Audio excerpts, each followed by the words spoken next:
Existem duas teorias, a teoria do dissídio e a teoria da teologia da substituição. A primeira teoria, a teoria do dissídio, é a ideia que o homem pode matar um Deus, seja ele qual for. Essa ideia é muito antiga e é conhecida não somente na acusação de milhões de cristãos ao longo da história, mas também em diversas mitologias da antiguidade.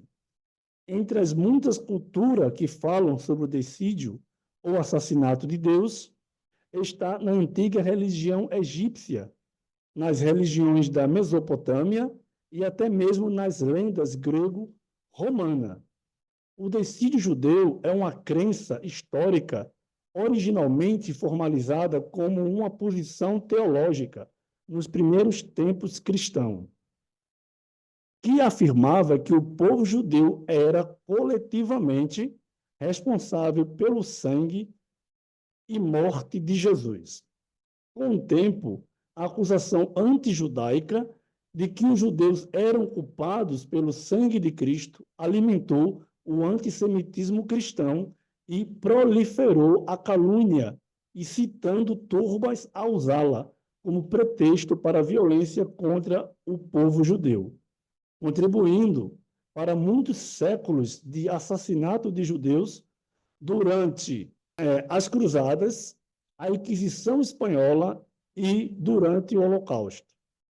É bem verdade que, desde a metamorfose da seita do Nazareno, no cristianismo romanizado, criou-se a ideia de que os judeus deveriam, sem exceção, aceitar o Jesus cristão.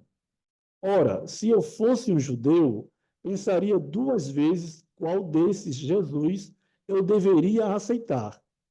O Jesus da Igreja Romana, papal e inquisitorial, o Jesus da Igreja Imperial de Constantino, o Jesus do protestantismo da Alemanha nazista, ou ainda o Jesus da Reforma Protestante do século XVI. Qual desses Jesus? Para um melhor entendimento, vamos analisar os fatos históricos relacionados ao tema. Os grandes exemplos de antissemitismo no cristianismo. Santo Agostinho de Hipona, considerado o maior pensador do cristianismo do primeiro milênio e um dos 4 padres da Igreja Latina do Ocidente. Em seu tratado contra os judeus, ele acusa de cegueira, de traição, culpa coletiva através de gerações pelo dissídio, e também ele testemunha a superioridade espiritual do cristianismo. A sua doutrina deu origem à justificação das cruzadas, das convenções forçadas e da Inquisição. São João Crisóstomo, chamado de João de Antioquia, é considerado um dos 4 patriarcas da Igreja Oriental e o maior orador entre os padres gregos. Citações de Crisóstomo. Os judeus são os mais desprezíveis de todos os homens. São assassinos, lascívios, gananciosos, vorazes e pérfidos de Cristo. Não há perdão para eles, mas sim vingança. Eles devem viver em servidão para sempre e marginalizados. Cabe a todos os cristãos odiar os judeus. Homilia contra os judeus a diversos judaicos. E para o filósofo e historiador americano Steve Katz, as homilias de Crisóstomo são a virada decisiva na história do antijudaísmo, uma virada cuja consequência final foi decretada no antissemitismo político de Adolf Hitler. Lutero contra os judeus e suas mentiras. As sinagogas e escolas judaicas seriam queimadas, os seus livros de orações seriam destruídos, os rabinos proibidos de pregar, as suas casas queimadas e os seus rendimentos e propriedades confiscados.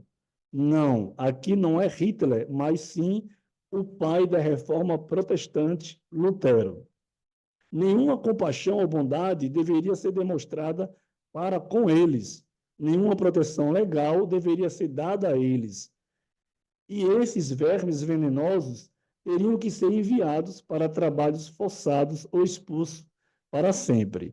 Então, veja que é a mentalidade e é o antissemitismo do pai, né, da reforma protestante, que sai de dentro da grande igreja mãe, que assim os católicos chamam a igreja católica, e ele cria esse movimento do protestantismo. Então, quando você vê algum pastor ou algum protestante evangélico falar que os judeus deveriam aceitar esse Jesus, ou que Israel substitui, que a igreja substitui Israel, então deve-se pensar, pelo menos acredito que eles não chegam a essa interrogação, mas deve se perguntar qual igreja substituiu Israel?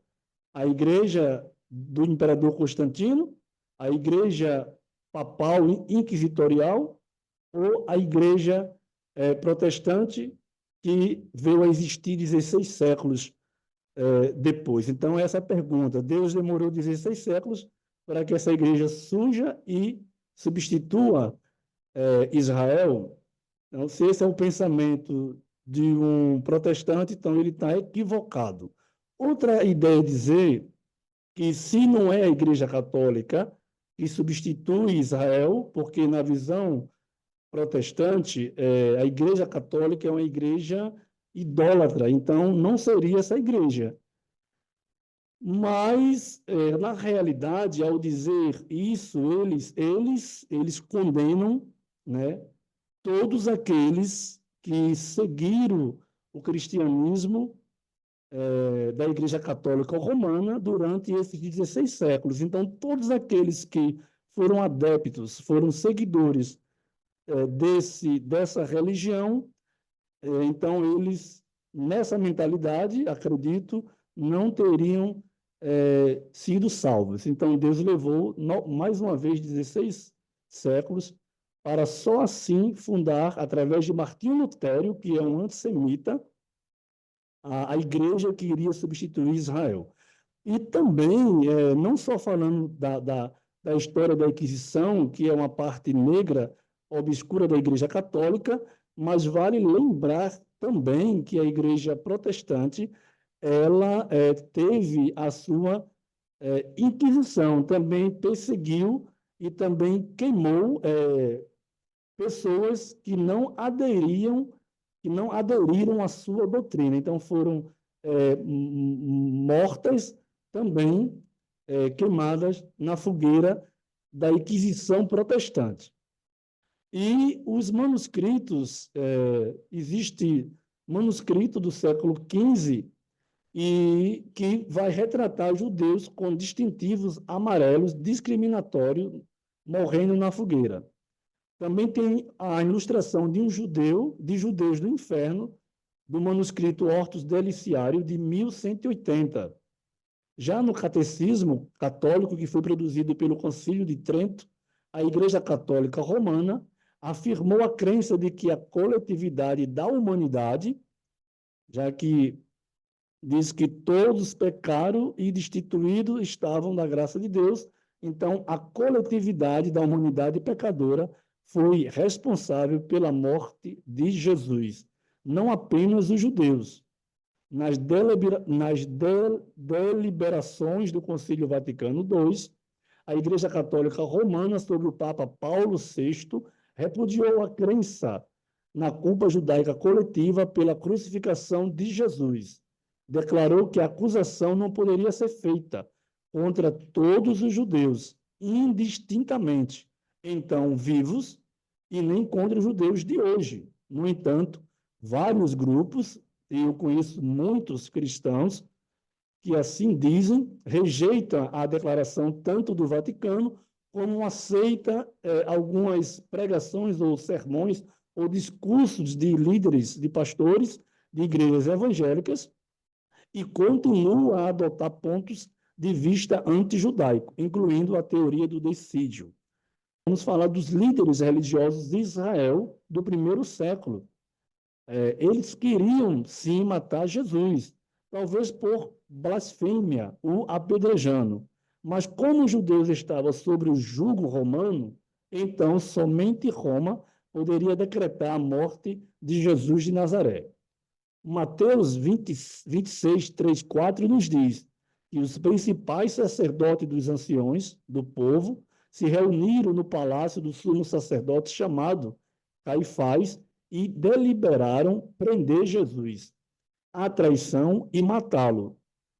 Então, os principais, não era todo o povo judeu, toda a nação judaica estava ali tramando contra Jesus, e nem aqueles que perante o tribunal de Pilatos gritava crucifique-o e solte Barrabás. Não era toda a nação judaica, mas aqueles que estavam ali sendo manipulados pelos líderes religiosos. E o que não é diferente de hoje em dia, gente. Podemos perceber isso dentro do nosso contexto histórico.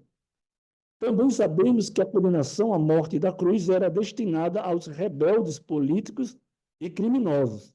Não resta dúvida de que Pilatos e o poder romano daquele tempo se convenceram de que o profeta que desafiava os poderosos, que chegou a chamar o rei Herodes de raposa e que arrastava consigo uma multidão de desprezados pelo poder, tinha que ser crucificado como subversivo político. Então, quando a gente lê as Boas Novas, né, os evangelhos, a gente vê a multidão de pobres, né, de pessoas doentes, de pessoas que eram desprezados pelo poder tanto político como religioso, e Jesus conseguia arrastar para junto de si todas essas pessoas, né, que eram discriminadas, que eram rejeitadas por esse poder.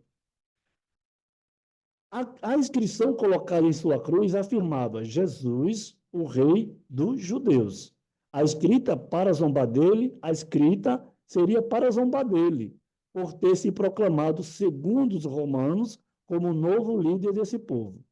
Mesmo a reação de Jesus aos fariseus, chamando-os de raça de víbora, não tem a ver com os judeus como povo, mas sim com o espírito religioso hipócrita daqueles líderes. Enquanto estava em Cesareia de Filipe, Jesus disse a Pedro: para trás de mim, Satanás. Jesus também estava contra os seus próprios discípulos? É claro que não. Ele viu uma atitude, um espírito que só poderia vir de Satanás, que queria que Jesus não morresse na cruz pelos pecados do mundo.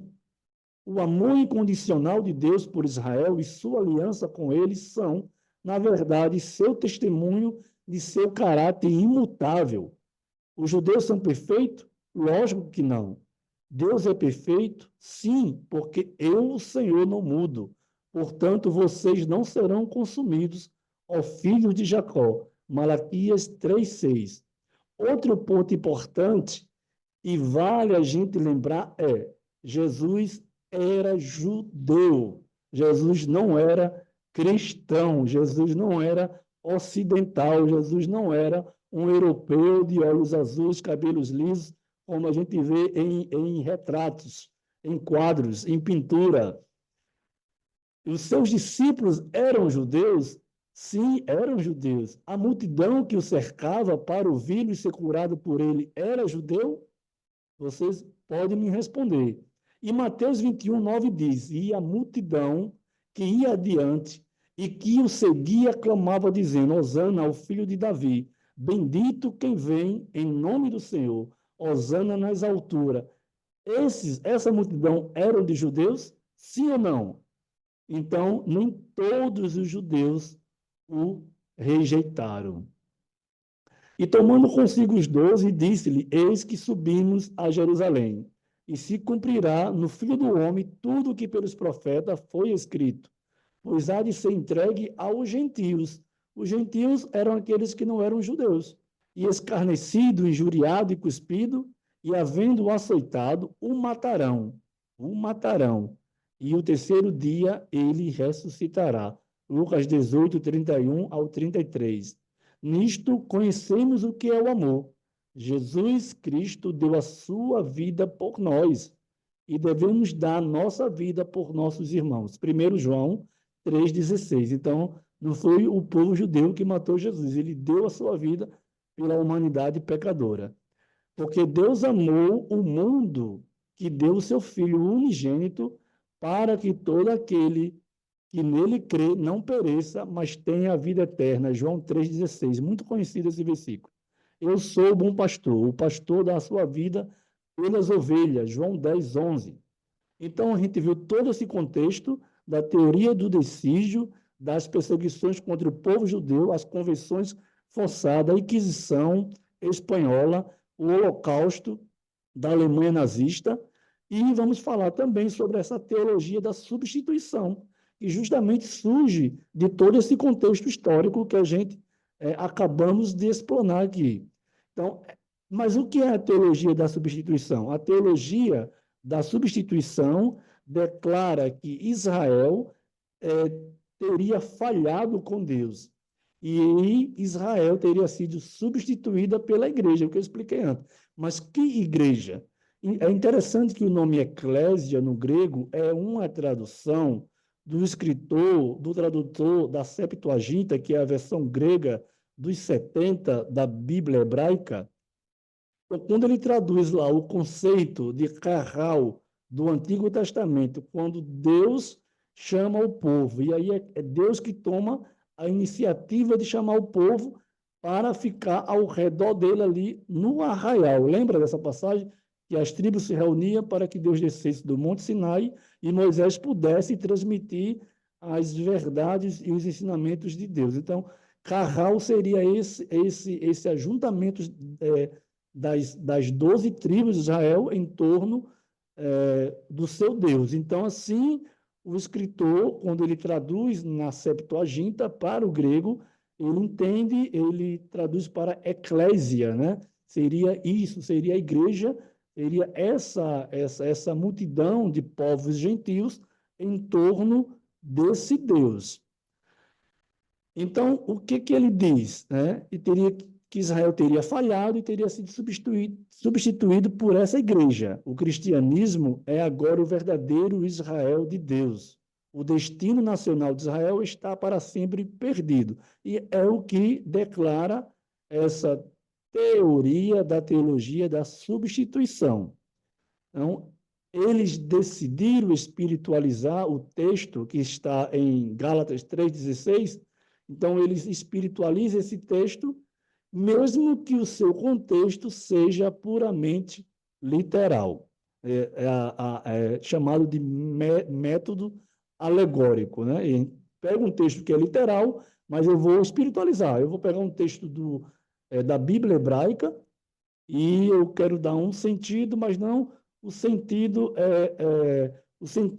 verdadeiro da palavra, com a autoridade da palavra. Eu vou colocar sentidos da minha cabeça, puramente da minha cabeça ou da minha suprema espiritualidade. Então, vamos ver o que declara o profeta Jeremias, no capítulo 31, versículo 35 ao 37. Assim diz Adonai, que dá o sol para a luz do dia, e as leis fixas da lua e das estrelas para a luz da noite, que agita o mar e faz bramir as suas ondas. Adonai dos exércitos é o seu nome. Se falharem estas leis fixas diante de mim, diz o Eterno, então deixará também a descendência de Israel de ser uma nação diante de mim para sempre. Assim diz o Eterno. Se puderem ser medidos os céus lá em cima e sondados os fundamentos da terra cá embaixo, então também eu rejeitarei toda a descendência de Israel, por tudo quanto fizeram, diz o Adonai. Então, lógico que o sol não parou de dar sua luz ao dia, e nem a lua e as estrelas a luz da noite. E nenhum homem pode medir a imensa vastidão do universo e nem sondar os fundamentos da terra. Então, Israel não deixou de ser o eleito de Deus, né? A descendência da promessa que Deus fez ao seu servo Abraão. Então, lógico que Israel ainda é a nação, é o povo eleito e escolhido por Deus.